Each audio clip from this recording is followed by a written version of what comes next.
भूकंप किसी को नहीं मारता, मारती हैं तो हमारे द्वारा बनाई गई कमजोर इमारतें जो भूकंप के झटकों को झेल नहीं पाती। और भूकंप से बचने का एकमात्र तरीका है कि हम मजबूत और सुरक्षित घर बनाएं।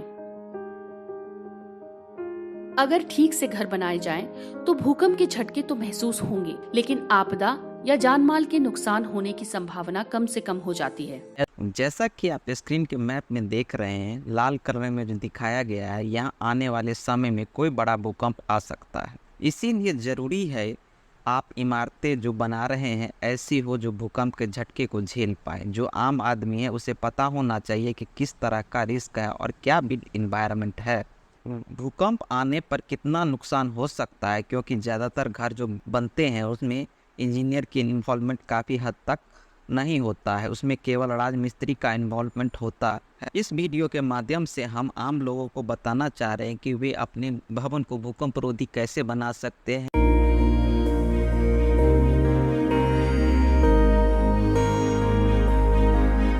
एवं अन्य आपदा से अपने घर की सुरक्षा सुनिश्चित करने के लिए कुछ मुख्य घटकों पर ध्यान दिया जाना आवश्यक है। लोड बेयरिंग स्ट्रक्चर वाल जो बिना इंजीनियरिंग इन्वॉल्वमेंट के अधिकतर भारत के गांव एवं शहरों में बनाया जा रहा है। जैसे आप इस मॉडल में देख रहे हैं कि सबसे पहले इसमें 3 पट्टिकाएं दी जाती है। जो सबसे ऊपर लिंटन बैंड या लिंटन बीम, इसके अंदर सरिया होता है जो भवन के चारों तरफ से दिया जाता है। दूसरा है सी लेवल पे सील बैंड जो खिड़कियों विंडो के नीचे होता है, ये भवन के चारों तरफ से आपको देना होता है। सबसे नीचे प्लिंथ बैंड जो चारों तरफ से भवन के दिया जाता है। ये सब मिलकर दीवारों को चारों तरफ से बांध देता है।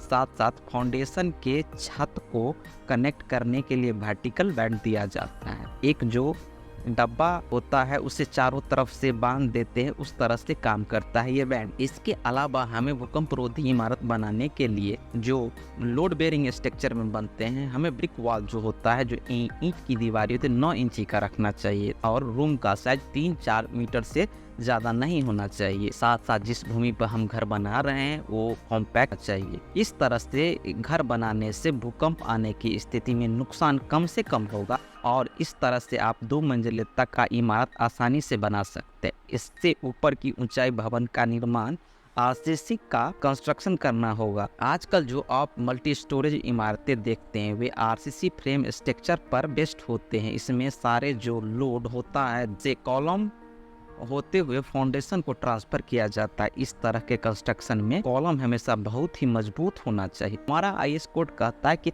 30 सेंटीमीटर से कम का कॉलम नहीं होना चाहिए। कॉलम एवं बीम के ज्वाइंट बड़ी सावधानी से आईएस कोड के हिसाब से होना चाहिए। तीसरा है सॉफ्ट स्टोरेज नहीं होना चाहिए। सॉफ्ट स्टोरेज ये माने जो पार्किंग के लिए ग्राउंड पे रखते हैं आप, उसमें दीवारें होनी चाहिए। बिना दीवार के हम बनाते हैं उसको हम सॉफ्ट स्टोरेज कहते हैं। अगर आप सॉफ्ट स्टोरेज बनवा रहे हैं तो किसी स्ट्रक्चर इंजीनियर की मदद से ही बनवाएं। वे आपको बेहतर बता सकते हैं कि क्या करना चाहिए और क्या नहीं करना चाहिए। हमें स्ट्रक्चर में बिल्डिंग में लार्ज कैंटिलीवर पर देने से बचना चाहिए। लार्ज कैंटिलीवर का मतलब है कि बिना कॉलम के सपोर्ट का बीम, जो आप स्क्रीन पे देख रहे हैं। हमें स्ट्रक्चर में फ्लोटिंग कॉलम से बचना चाहिए। फ्लोटिंग कॉलम वो होता है कि नीचे कॉलम नहीं है और कैंटिलीवर के ऊपर से हम कॉलम शुरू कर देते हैं, जैसा कि आप स्क्रीन पे देख रहे हैं। बिल्डिंग को सिमेट्रिक शेप में रखना चाहिए कि बिल्डिंग का सिमेट्रिक शेप मतलब दोनों साइड बराबर हो, जो आपकी स्क्रीन पे दिखाया जा रहा है। स्टेयर के दोनों तरफ आरसीसी का कॉलम होना चाहिए। साथ ही साथ 2 कॉलमों के बीच का डिस्टेंस 16 फीट का नहीं होना चाहिए। अगर 16 फीट से ज़्यादा डिस्टेंस है तो या स्पैन है तो आप स्ट्रक्चर इंजीनियर से मिले और प्रॉपर्ली उसको। घर बनाते समय जरा सी सावधानी और सही तकनीक अपनाई जाए तो होने वाली आपदा के लिए खुद को तैयार किया जा सकता है। हम भूकंप को रोक तो नहीं सकते, मगर उसके प्रभाव से खुद को बचा सकते हैं। और वो दिन दूर नहीं जब हमारे प्रदेश में भूकंप से किसी की जान नहीं जाएगी।